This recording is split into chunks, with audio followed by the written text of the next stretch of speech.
تو کیا ہے، سر میں بھی ہے جستجو کا جوہر، تھا پارہ دل بھی زیر پستاں، لیکن میرا مول ہے جو ان پر، گھبرا کے نہ یوں گریز پاہو، پیمائش میری ختم ہو جب، تو اپنا بھی کوئی عضو ناپو۔ یہ سنسناتے ہوئے مصرے ایک طرف تو ہمارے سماج میں عورت کے مقام کی کلائی کھولتے ہیں، اور دوسری طرف اردو شاعری میں اور اردو شعر و ادب کی جمالیات میں جو عورت کے حسن کا پیمانہ طے کیا گیا ہے اس کا راز بھی افشا کرتے ہیں۔ عورت وہ ہے جس کے کروز پاگل کر دینے والے ہیں، جس کے کولہے دعوت سیکس دیتے ہیں، اور جس کی کمر اردو شاعروں کا جب دل چاہا انہوں نے اس کو فسانہ بنا دیا، جب دل چاہا اس کو فلسفہ بنا دیا، اور جب دل کیا اس کو حقیقت بنا دیا۔ سچ تو یہ ہے کہ ہمارے مرد شاعروں کے نزدیک عورت سب کچھ ہے، سب کچھ، بس عورت نہیں ہے۔ ایک آواز، صرف ایک آواز، فہمیدہ ریاض، جس نے اردو شاعری کی جمالیات کی بساط کو الٹ دیا، مرد شاعروں کو آئینہ دکھایا کہ عورت انسپریشن نہیں بلکہ شاعر بھی ہو سکتی ہے، عورت صرف محبوبہ نہیں بلکہ محبوب بھی ہو سکتی ہے، اور وہ معاشرہ، وہ ادیب، وہ شاعر جو عورت کو اس کی پاک بازی اور اس کی کمٹمنٹ، اس کی وفاداری کے امیج کے نیچے دفن کر دینا چاہتے ہیں، ان کے لیے فہمیدہ ریاض کا جواب بہت سادہ ہے۔ یہ جواب دراصل خود ایک سوال ہے، کب تک، کب تک مجھ سے پیار کرو گے، کب تک؟ جب تک میرے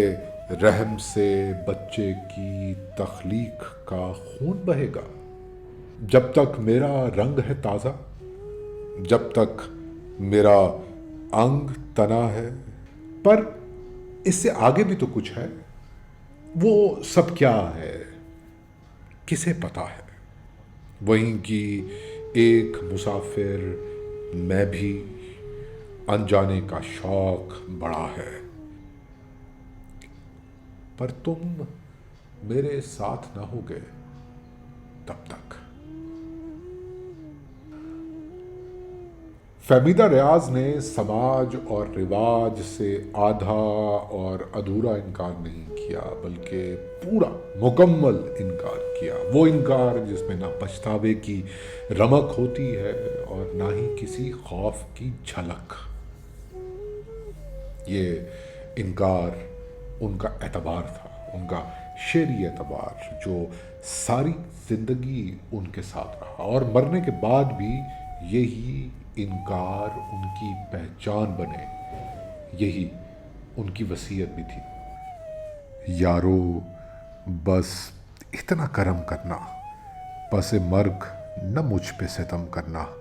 مجھے کوئی سند نہ عطا کرنا دینداری کی، مت کہنا جوش خطابت میں دراصل یہ عورت مومن تھی، مت اٹھنا ثابت کرنے کو ملک و ملت سے وفاداری، مت کوشش کرنا اپنا لے حکام کم از کم ناش میری۔ یاراں یاراں کم ظرفوں کے دشنام تو ہیں اعزاز میرے، منبر تک خواہ وہ آ نہ سکے کچھ کم تو نہیں دلبر میرے، ہے سر حقیقت جام نہاں اور خاک و صبا ہمراز میرے، توہین نہ ان کی کر جانا، خوشنودی محتسباں کے لیے میت سے نہ معافی منگوانا، تکفین میری گر ہو نہ سکے مت گھبرانا، جنگل میں لاش کو چھوڑانا۔ یہ خیال ہے کتنا سکوں افزا، جنگل کے درندے آ لیں گے بن جانچے میرے خیالوں کو، وہ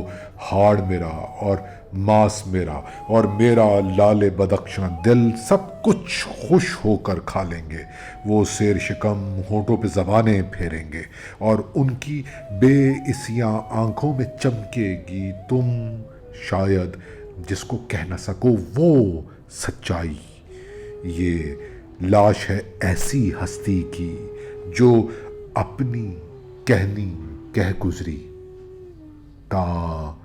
عمر نہ لیکن پچھتائی، تا عمر نہ لیکن پچھتائی۔